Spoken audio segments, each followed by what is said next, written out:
مەسەلەی ئەم خوێن بەخشینە خەمی نەخۆشانی تالاسیمیا کۆی کردوونەتەوە. عاسیفایەغ کاکەیە و عوسمان سەید ئەحمەد و تاربێژی ئاینیە هاوڕێی یەکترن و دەیانەوێت خوێن ببەخشن.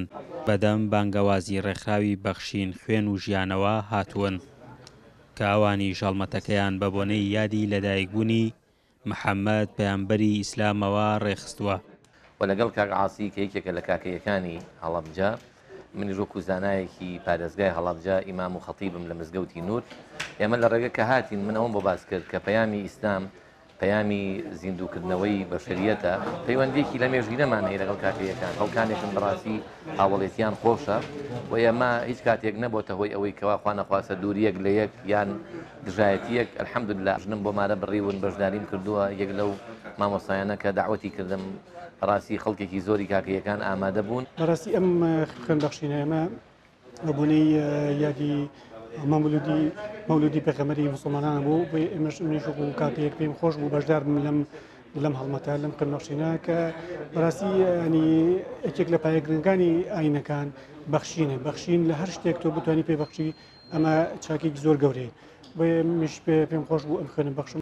عەلی عەزیز پسپۆڕی بایۆلۆجیە و لە نەخۆشخانەی گشتی هەڵەبجە لەگەڵ تیمەکەی خوێنی لێوەرەگرتن لە لێدوانێکدا بۆ دەنگی ئەمریکا دەڵێ مناڵانی توشبووی نەخۆشیەکە پێویستێکی بەردەوامیان بە خوێن هەیە.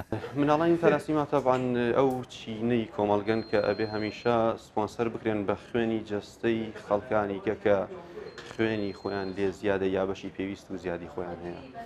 ئەم چینە باڵێن گرفتارن بەوەی کە جەستەیان بە یەکێک لە هۆکارەکان توانای ئەوەی نییە کە خوێنی تەواو دروست بکە بۆەوەی کە ژیانێکی ئاسایی بۆ خەڵکانی تر بکەن.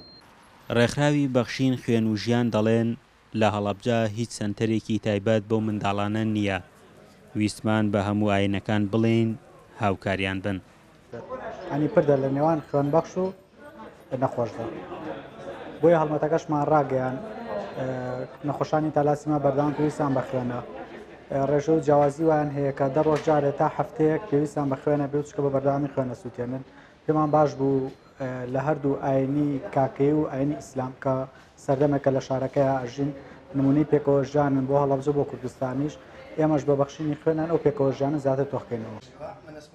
لە کۆتایی هەڵمەتەکەدا خوێنی هەردوو پێگاتەکە کە زیاتر لە 50 کەس دەبوون بەشداریان کردبوو لە ڕێگەی نەخۆشخانەکەەوە بۆ نەخۆشەکان نێران وە خۆیان وتیان ئەم خوێنە بۆ هاوکاری و پێکەوە کارکردنە بێ جیاوازی ئاینی لە پێناو مرۆڤایەتیدا و بەخشینەوەی ژیانە بەوانەی کە پێویستیان پێمانە. فەرحان هەورامانی دەنگی ئەمریکا هەڵەبجە.